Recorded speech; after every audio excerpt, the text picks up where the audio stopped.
Misbehaving.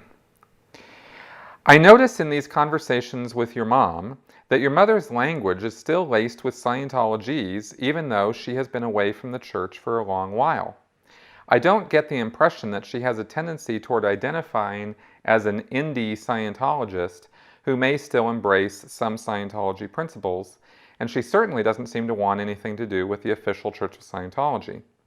This brings up the concept of recovery in Scientology, not as in recovering from Scientology, but being recovered back into Scientology. I don't think your mom would ever be able to be recovered, but I do believe that people who are still using the language still have some connection with the subject, even though they may not even be aware of it. You have mentioned in the past that recovery was one of your jobs when you were in the Sea Org, and that you were very good at it. Could you explain how you went about recovering people, and more importantly now, how people can best avoid being recovered back into Scientology? Yeah, I was actually really good at recovering people back into Scientology, meaning I would contact people who had left, who had left the church. And I don't mean people who had been declared suppressive, because you don't talk to them. But I mean just people who had been, mainly public people, of course, who had been doing services, auditing or counseling or the classes. And then they just, got fed up with it, didn't want to do it anymore, they didn't accomplish what they wanted to accomplish, or, somebody screwed with them in the wrong way, and they just said, that's enough of this, and they left. And I would go, I'd get lists of these names of these people, because the church keeps records of them, and I would look them up on the internet, or I'd skip trace their numbers or whatever. Somehow I would find them, or find them through friends of theirs who were still Scientologists, who were still around. And I'd somehow try to establish communication with them.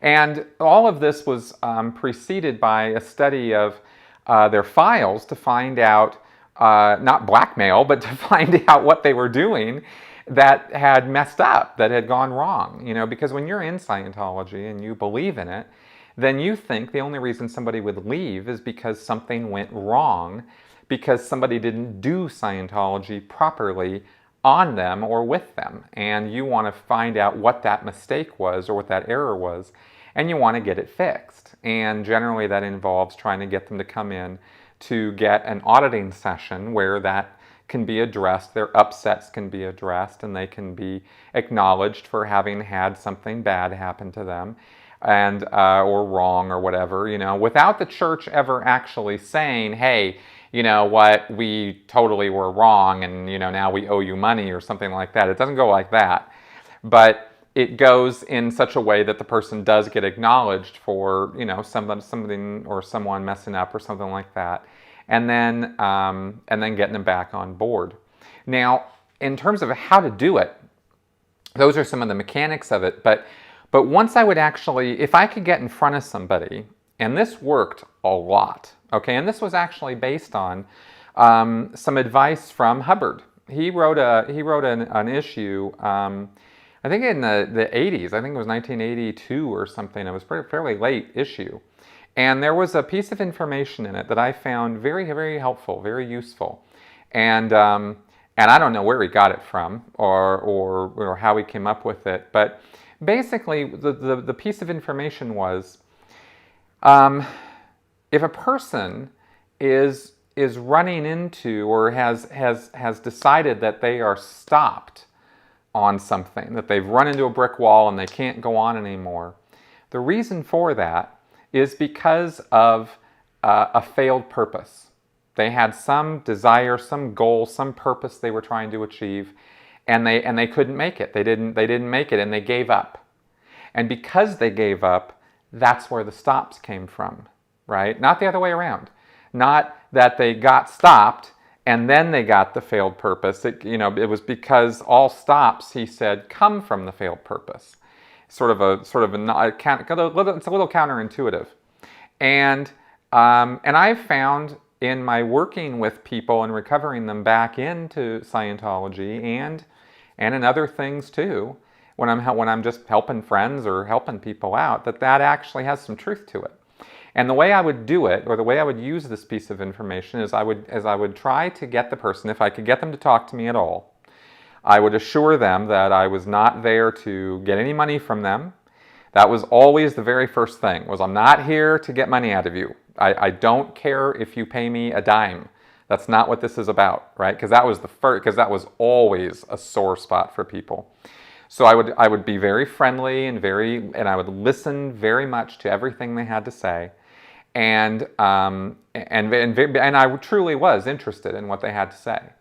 And then I would try to find out, I would try to steer the conversation in a direction where I would find out what was it that they were doing Scientology for in the first place. Why did they get involved? Why did they want to do it? What convinced them to get started? What was it that they wanted to handle in the first place? Because pretty much everybody who comes into Scientology comes in because they're trying to handle or deal with some problem or facet of themselves that they don't like or they want to change. I would find out what that was. And I would find out from the person, of course, assuming that that has never been handled. I would then, find out more about that, whatever that problem or situation or thing, fault or frailty or whatever was, and I would get them to talk about it. And then I would say, well, I know that these bad things happened in the course of you trying to accomplish your goals with Scientology. And those things that happened were wrong. I would flat out acknowledge the wrongness of it. And as a representative of the church and as a Sea Org member, right, I had some clout. And so I would really be acknowledging that was wrong. Sometimes I would just be really blunt about it too, they'd tell me some things that happened to them. Somebody asked them for too much money. They were coming to their house at 3 in the morning, or they got an auditing session and it went really bad, and then nobody said or did anything to fix it, and they just were left in the dumps, right? That kind of thing. I mean, all kinds of things happen to people in Scientology. And I'd say, man, that was just totally wrong. Wow, did we screw up? Holy cow, did we mess up? Right? I would just totally bluntly, I'd just say, I'd just call it. And I would just try to get that elephant out of the room. I would just try to say, yeah, that was awful. Now, once I could get that elephant out of the room, then I would ask them about, the thing they wanted to handle in the first place, whatever that failed purpose, right? What was that purpose that they had? And I would then say, well, look, we can still accomplish that. We can still make that happen, right? We can still do that. You can still achieve blank, whatever it was that they wanted out of Scientology.